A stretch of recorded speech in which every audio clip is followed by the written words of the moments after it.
Hey, what's up everybody? Tarafdar back with a new video. Today we're going to talk about some of the things that you need to be aware of when it starts with credit repair. This is an important video because a lot of people come to me and ask me, hey Ali, I'm going through a credit repair process and I'm not getting the results that I'm looking for. In addition to that, when I try to get some funding, I'm actually getting denied. So what are some of the reasons as to why this is happening? So I'm going to break down a couple of things in this video. The first one is some of the tricks and tactics that you'll need to be aware of when it comes to obviously going through your credit repair journey. Now, there's a lot of video on my channel that deep dives into actually how to fix your credit. So we're not going to focus intensively on the strategies and tactics on a technical perspective, but whether on a holistic perspective that you need to be aware of. Because at the end of the day, we are dealing with your credit. So you kind of have to be a bit you have to foreshadow some of the moves that you're going to be making. You have to foreshadow some of the tactics that you'll need to be invested in when it comes to long-term gain. The second thing we're going to cover in this video, which is the second part, is going to be the funding route.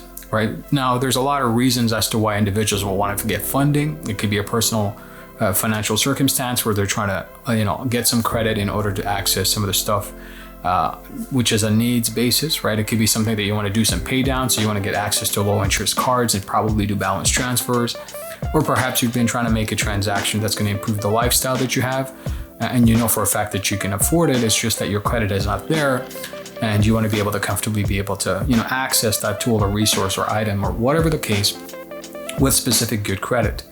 And there's perhaps you are trying to get into a house. See, a lot of people I've been talking to lately, especially those clients who are reaching out to me, who are asking me for help on a personal credit reason, are stating that, hey, I want to get into a home, but I'm not able to do so because my credit is not as good, right? That's the first thing. But also at the same time, what's going to be the guarantee that, I'll be able to get into a house? What are some of the steps that I'll need to take beyond credit? And we're going to have to open our eyes to what are some of the strategies that you'll need to understand long-term when it comes to getting a house.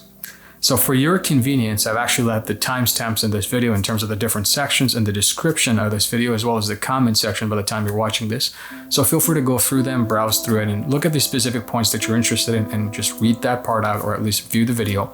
And if you have questions, like anything else, don't be shy and ask me in the description of the comment section. Sorry about that. In the comment section below, just ask the questions out that you need to. Now, with that said, let's start with your credit journey. So there's a couple of things that we need to cover when it comes to that. Now, on a technical perspective, I do have the PM minimizer technique, the item anchoring, and the 15-day power surge. We always talk about that. There's a bonus method I don't really talk quite a bit about. It's the MVP method. MVP means a method of verification method, right? And the reason why this is so critical is because we're actually playing at an uneven ground, right? When we start our credit repair journey, when we try to fix our personal credit, we're starting in a place where we don't necessarily have all the power, and we have to go based on the platform the way it is. We have to play on their game, and we have to play in the sense that we have to respect whatever the protocols they put out for us. Now, unfortunately, these protocols don't necessarily benefit you and I, and here's the reason why. Number one, these protocols are designed to keep you in the loop, to extend as much time as they can possibly, to take their time in investigating stuff. And here's the thing: why does it take 30 days for an institution that's a multi-billion-dollar company listed publicly and has investors? Why does it take 30 days to press a button and do automated verifications? Right? So if you think about that on a deeper level, you're just another number. Now, they might be saying, well, we have teams investigating and stuff like that, but they admittedly specifically reported that they don't necessarily review a lot of stuff manually. In fact, 95% of the time, it's a system called eOscar that pretty much authenticates the data and verifies and or challenges the items on your behalf, reaching back to the creditor. So in these instances, there's inevitable delays that are causing the outcomes that you're looking for. So because of these specific reasons, we have to think outside the box, and we have to think unorthodox. And what I'm saying by that is, my previous video, we talked about something called the common sense credit repair approach, right? There's a reason I said that. It's because the common sense credit repair approach allows us to step into a playing field that is basically in our favor. And when it's in our favor, we actually have more control over the outcome that we aspire to reach or get. And this is very important because a lot of people don't realize this, but the minute you're playing on their playing field, or at least trying to, you're essentially disadvantaged from the get-go. And this happens quite a lot. So in order to kind of mitigate that and stay away from that and have your own, fairness when it comes to getting things done, You have to step away from that and you have to take it in your own hands. And essentially, the common sense credit repair approach is looking at your credit reports and common sense mistakes that you see, and not necessarily disputing or arguing with the credit reporting agencies, but rather communicating with them and asking them what this is and why is it like that. The problem there is that a lot of people feel like, oh, that's not really citing any type of FCRA rules and regulations. And the reality is you don't necessarily need to depend on that. You're not an attorney. You know your rights. You understand that, credit reporting agencies definitely know what you're talking about. But the goal is you have to point out specific errors. The more we are specific with the type of request we have, the higher the chances of actually getting some outcomes. And you don't want your letter to be sent out standardized by a template and be recognized as one and getting kickback letters stating that we don't feel that this is the one, we don't feel that you're the one who submitted this, and if you need help, you can do it for free, and so on and so forth. Now, these are strategies that are beyond the 30 days that these credit reporting agencies are deploying to hurt you even further. So right off the get-go, you're already at an uneven playing field. So you got to start thinking, okay, if I'm getting into this credit repair space, especially myself as a customer, and I want to get some outcomes and results, I got to stop thinking about, these are some of the things that the credit reporting agencies expect. They expect us to wait 30 to 45 days in disputing or challenging, whatever the case, and getting to wait until they get a response back before we can do anything else. How unfair is that? However, if you approach it on a common sense basis, you're not disputing or challenging anything. You're asking questions. This is a business customer service strategy. You're supposed to get the answers that you are asking questions about. And if they don't respond within an appropriate time frame, there is no law in the world that can stop you from filing a suit against them and or bringing them up to the business boards, the Secretary of State, Attorney General's office, FTC, which is a Federal Trade Commission supervising business activities, as well as other, private institutions like the Better Business Bureau. This is the way you get their attention. You have to ask common sense questions. You have to ask factual questions that are related to your specific incident. And you're asking questions. You're not disputing or challenging. So if you want to have a playing field that works for you, you got to stop doing what they expect you to do and conform to their standardized processes, which in turn turns you into another number, which delays your results and outcomes. We don't have time for that kind of crap anymore. We're in a situation where everybody's going through job losses. There's a lot of layoffs. People are hurting financially. And you expect these corporations to look after you? We have to think differently. And this is why the approach of a common sense credit repair strategy works better. You don't need to follow no gurus. Somebody put out a comment, which I unfortunately had to blank out, but they were saying, hey, you're another online guru. And the reality is they don't understand the strategies that I'm deploying for you guys. If I was another online guru, my entire video and the channels that I have set up, as well as the entire process, would be trying to sell you something. And just because you offer online education doesn't automatically turn you into a guru. There's a lot of language issues that a lot of these people have. But going back to our topic of credit repair, don't play in their playing field because that's already uneven. You're going to get disadvantaged. Therefore, go on the common sense approach. That's the first point, really, I want you to concentrate on. And I re-emphasize this. You're not disputing or challenging. You're simply asking questions that you demand answers for, and they need to be provided to you within 5 to 7 business days, which is an appropriate timeline for any given business, reasonably, to be able to answer a question about a specific stuff that is related to your credit reports.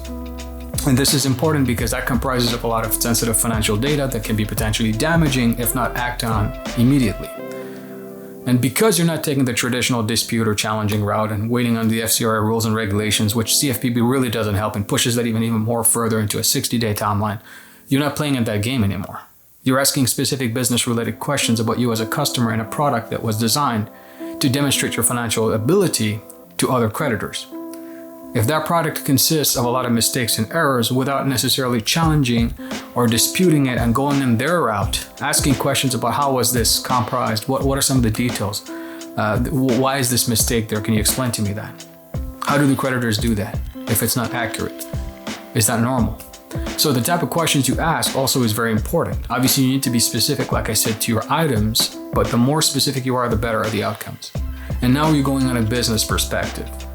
So this is very critical when it comes to fixing your credit. Next up, let's talk about the funding structures. See, a lot of customers want to get funding after the credit repair journey. There's a lot of things that we need to really pay attention to when it comes to funding. Number one, is your file underwriting ready?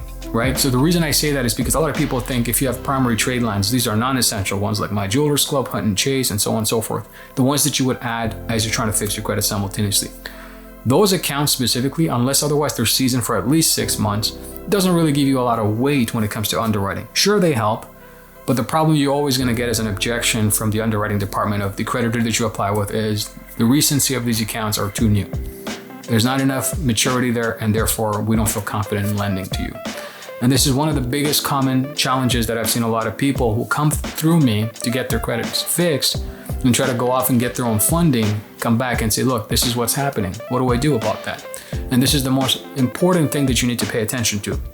So the recency of your accounts does matter, because if you just have not essential primaries and you don't have any other solid profile or creditor relationships on your credit reports, you don't really have a lot to work with. Chances are you won't get any type of funding, or at least reasonable ones. So if you really want to kickstart a good funding structure, you need to work with your existing creditors. See, a lot of people also want to do, a moment where they wait until the creditors are charged off, or it goes into collections before fighting them, and then they just give up on paying the credit altogether. And that's a very dangerous route as well. Here's the reason why. If you're willing to work with the creditors, the chances are that you're going to get funding in the future is highly probable. And the reason why is, okay, look, you had mistakes in the past.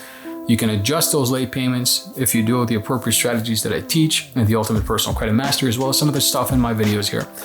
But if you keep those relationships nurtured and proper, it doesn't negatively affect your credit. In addition to that, you'll have that history that's going to weigh in positively when it comes to underwriting. But let's assume that you don't do all these type of things and you're actually going through a route where you go and get funding and you're waiting until an account is charged off to get it challenged and gone from your credit reports. You've erased a significant history from your credit reports. In addition to that, you don't have a lot of strong positive accounts. So here are 3 things I want you to really pay attention to when it comes to funding. Number 1, the recency of your accounts. If your accounts are too new, and even though you have positive payment history on them, it's not going to help. The ideal target is the recency should be 12 months. Past the 12-month barrier, which is like a year, once you've paid on time for a year, applying would be a lot easier. You're going to have less obstacles and less objections and less denials. That's the first thing. Rule number 2, the strength of your existing creditors. Some people have credit card accounts for 7-8 years, and they have the same limit for that timeline. There is no progression in it. And sometimes I even tell my customers, look, reach out to your banks and try to negotiate a way to get some bumps in terms of your limits by your payment history, by your financial performance. And it's 100% possible. I've seen a lot of promotional rates out there. There's a lot of promotional bumps that are being given to customers without needing to pull your credit. The unfortunate thing is a lot of people think, no, that doesn't work. It's just because you haven't qualified. You haven't used your credit card or account the way it was meant to be used. An example of this is you have $5,000 limit, you almost come close to maxing or even half of that balance and aggressively pay it down consistently, demonstrating your financial confidence and your ability to get the trust from that creditor to give you promotional bumps in your limit. If you borrow a balance, you're paying the minimum payment, what do you expect they're going to do?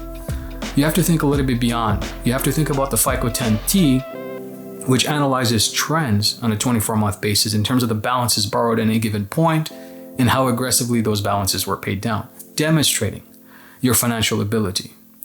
So that's the second thing I want you to pay attention to. And then the final thing I want you to pay attention to is, look, if you're going to go and apply, and if you're going to go and try to gun a lot of credit cards and stack it up, you better have a damn purpose behind it. And the reason I say that is because chances are you might come across an opportunity to invest your credit with, or at least try to get some funding in the future. If you stack up all these type of credit cards and it's too recent, and you're trying to challenge those inquiries in a couple of months down the road because you found another opportunity, you want to get more credit, you might get hurt quite a bit.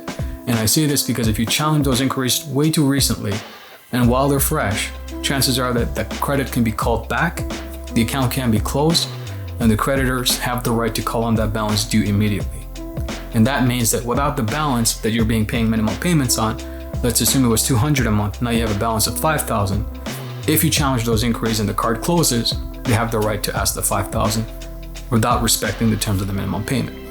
So some of the things that you have to be careful with there. So be careful if you're gunning your credit. You have to be very respectable towards that.